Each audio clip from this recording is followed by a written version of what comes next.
All right, want to kickstart your engineering career? Here's your playbook for Cognizant's GenC 2025 Drive.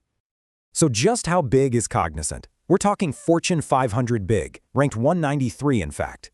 And right now, they're looking for fresh engineering grads from the class of 2025. So you've got the skills, but can you navigate the application? Let's get you the keys. Okay, first things first, eligibility. The rules are super strict, so listen up.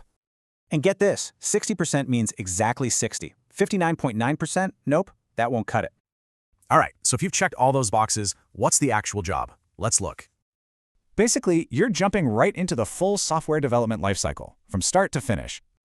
You'll be doing everything from understanding requirements and designing, to coding, testing, and collaborating with your team. But it's not just about code. They're looking for great communicators who are flexible and ready to learn. Okay, you know what the job is. Now, how do you actually get it? Here's the playbook. It's a three-stage process: registration, interview, and onboarding. Each one needs specific documents. For registration, you'll need an updated resume, a recent photo, and any industry certs you've got.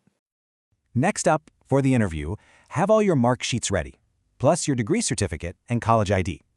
Finally, for onboarding, two things are absolutely mandatory: your PAN card and a voter ID or passport.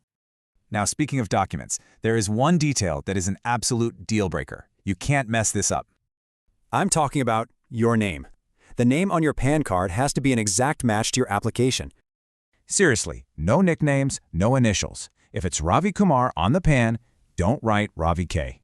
So, you have everything you need to put together a killer application. But don't wait, Because the deadline is coming up fast. It's December 5th, 2025. That's 11:59 p.m. sharp.